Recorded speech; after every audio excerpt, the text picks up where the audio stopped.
Pour faire votre montage, il faut tout simplement votre fil. Donc moi je prends plutôt 1,50 m de fil à peu près.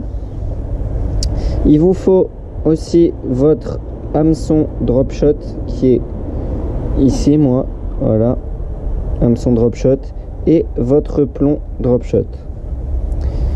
Première étape, vous faites une boucle avec votre fil, vous tirez un peu, vous la tenez et vous alignez le fil comme ceci le long de l'autre, comme ça vous avez un double fil. Ensuite vous faites un nœud normal tout simple, voilà. Donc là on attrape la boucle et on serre, voilà. Donc là on a notre boucle qui est faite, on coupe l'excédent avec un ciseau, donc tac, voilà, je laisse toujours une petite partie comme ceci, partie tout simplement on vient approcher une flamme, voilà, et ça va faire une petite boule, ça va permettre de bloquer bien le nœud correctement. Donc voilà, là c'est bon, c'est fait. Maintenant la deuxième étape,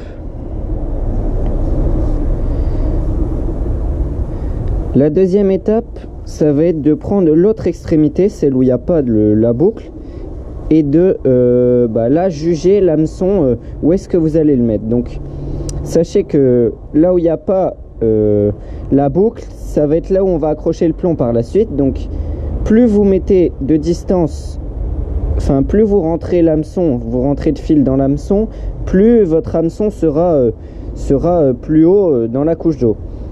Pensez aussi à bien mettre votre hameçon vers le haut comme ceci, sinon si vous le mettez dans l'autre sens forcément il sera à l'envers. Donc moi je vais monter pas mal, voilà, je pense que là c'est largement suffisant. Une fois qu'on est ici, on tient notre hameçon, on fait une boucle, voilà, comme ceci. Donc là on arrive à ça, et là on va tenir cette boucle et faire passer l'hameçon plusieurs fois dedans. Donc là on va le faire passer au moins 4 fois. Donc là 2, 3, 4, voilà. Là on va continuer à tenir notre hameçon, donc on arrive à ça à peu près, et on va serrer. Donc hop, on va tenir l'hameçon vers le bas et on va serrer des deux côtés, donc comme ceci, voilà, voilà. Et là très important, humecter, donc voilà, je l'ai mouillé, et là on serre, et là donc on aura notre hameçon qui est bien vers le haut avec là notre boucle. La boucle elle servira à raccrocher votre bas de ligne, donc drop shot fluorocarbone, avec votre ligne principale, donc en général la tresse. Maintenant il reste plus qu'à accrocher le plomb, donc hop, on le rentre à l'extrémité où il n'y a pas encore de boucle, et là vous faites tout simplement le nœud que vous faites habituellement pour accrocher votre tête plombée ou votre agrafe. Donc moi je fais un nœud cuir tout simple, tac, hop,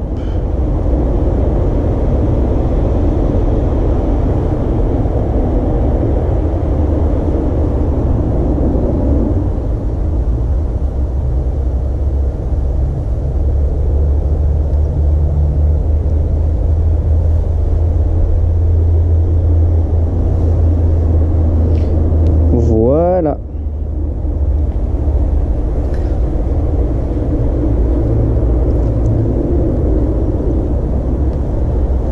Donc là je le serre bien, c'est ok, c'est nickel. Là on coupe l'excédent et on refait la même manipulation que tout à l'heure. On va brûler ce qu'on a laissé. Donc hop, on approche la flamme, hop, voilà, et on obtient ceci. Donc là vous voyez bien, on a bien notre plomb et au fur et à mesure où on descend, on a notre hameçon qui est bien positionné vers le haut et ensuite notre boucle. Donc très important, laissez de la marge entre l'hameçon et la boucle, sinon vous serez trop près de votre tresse et ce sera pas discret. Donc la dernière étape, ça va être d'accrocher vos deux lignes ensemble. Donc là il faut refaire tout simplement sur votre tresse la même boucle que faite avec le fluoro. Donc voilà, donc vous avez les deux boucles comme ceci.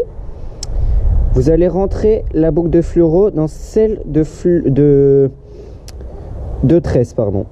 Voilà, et là vous allez avancer un petit peu et cette fois-ci là vous allez rentrer, vous allez prendre votre plomb qui est tout en bas, tac tac tac, je l'attrape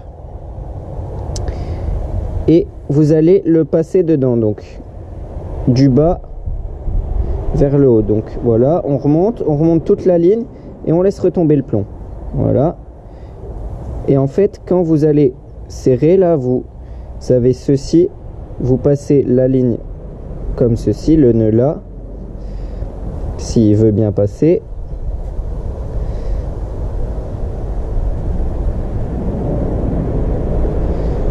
Il veut pas,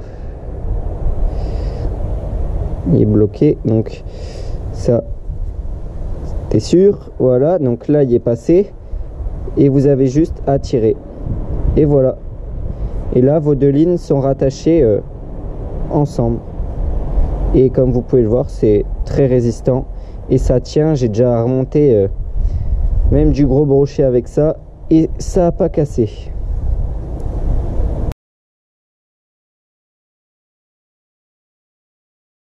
Concernant les leurres, donc sachez qu'on peut mettre plusieurs hameçons sur notre ligne, donc à différentes hauteurs. Donc il y en a certains qui mettent un plus gros en haut et un plus petit en bas. Donc en général ça va être du 3 pouces en haut, 2 pouces en bas, et on peut des fois aller jusqu'à 4 pouces. Donc par exemple en ce moment c'est intéressant d'utiliser des plus grosses tailles parce que tout simplement les poissons vont faire moins d'efforts pour aller se nourrir et vont aller prendre des plus grosses proies. Donc moi je vais mettre un petit Shad Escape de chez Rains qui m'a été gentiment donné par un pêcheur au bord avec qui j'ai discuté et j'ai pêché.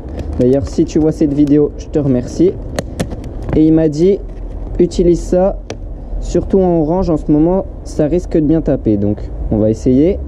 Ça se met comme un leurre normal sur une tête plombée. Donc hop, un leurre souple sur une tête plombée. Donc on rentre, tac tac, voilà, on vise bien le milieu, hop, et on ressort. Et voilà, et notre leurre est monté.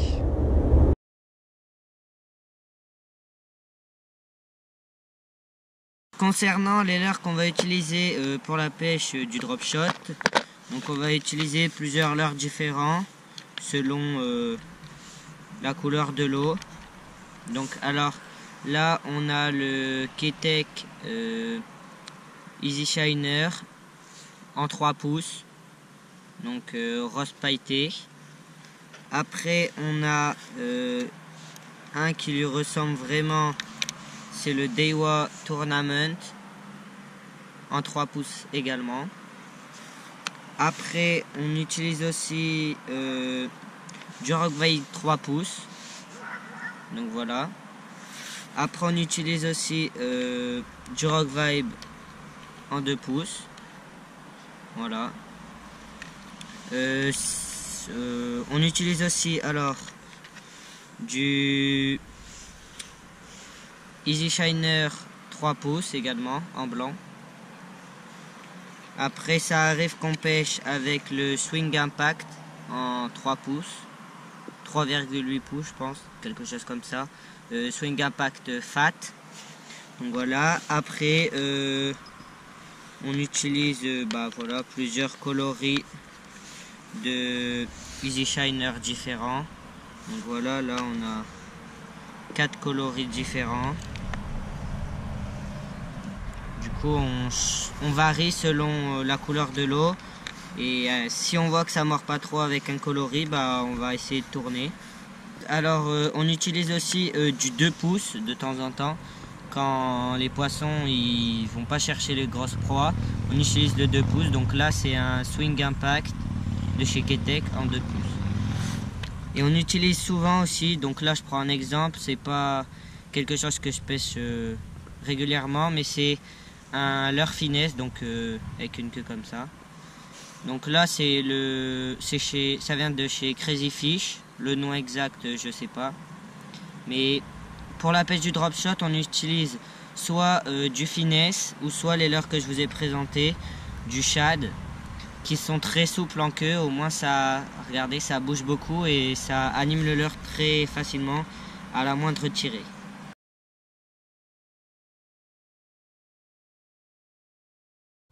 Hop, voilà, donc là on est ok. Donc là on a notre montage nickel avec le plomb, le petit leurre avec l'hameçon et voilà, et on n'a plus qu'à pêcher. Donc pour pour pêcher avec ça, donc j'utilise moi une canne 7,21 grammes d'Aiwa avec un moulinet Mitchell Epic 2000. Donc après ça c'est vous qui voyez, c'est votre matos. Pour animer le leurre, simple, on lance, on laisse tomber, on essaie de tendre le fil un maximum parce que ça arrive de prendre des tapes directement à la descente. Et après on fait 2 petites tirées, on laisse retomber, on fait des longues pauses parce que en ce moment là, comme il fait froid, le poisson il prend pas sur des animations rapides, il va plutôt chercher sur le lent. Donc là on fait des très longues pauses avec 1 ou 2 petites tirées, on laisse retomber dans le fond, 1 ou 2, voilà, et on refait comme ça. On peut des fois ça arrive qu'ils prennent carrément à l'arrêt, donc faut être attentif à ce que notre fil bouge, et en général c'est assez sensible et on le sent bien.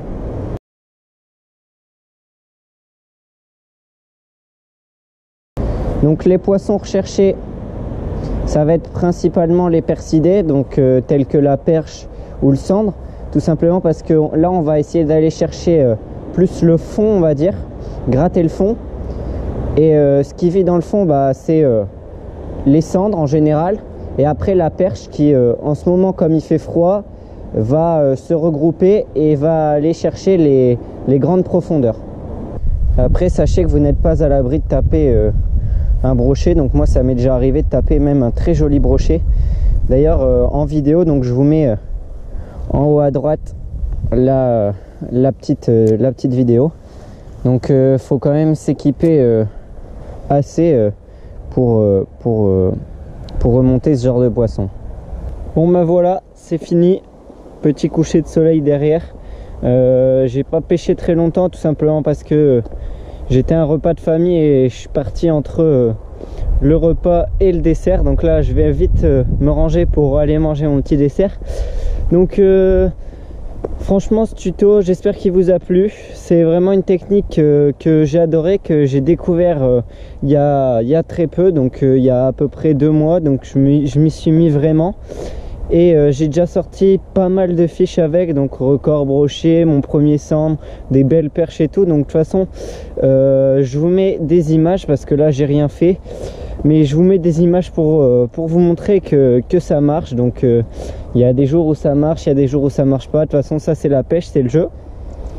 C'est sans prétention que je vous propose ce tuto, tout simplement parce que je suis pas un expert. Je suis juste un mec qui débute et qui vous partage son savoir. Donc n'hésitez pas à liker, très important, liker la vidéo si ça vous a plu. Mettre aussi un petit commentaire pour me dire ce que vous en avez pensé, me donner quelques conseils, etc. Et si vous avez d'autres techniques, pourquoi pas m'en faire part. Et n'oubliez pas de vous abonner à la chaîne pour suivre les aventures. Ciao ciao.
c'est tout beau ça. Voilà, c'est décroché. Regardez-moi ça. C'est pas beau. Et on va relâcher le petit monsieur. Yeah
les gars, ça c'est du bike. Voilà, on va le relâcher. Et hop, il est reparti.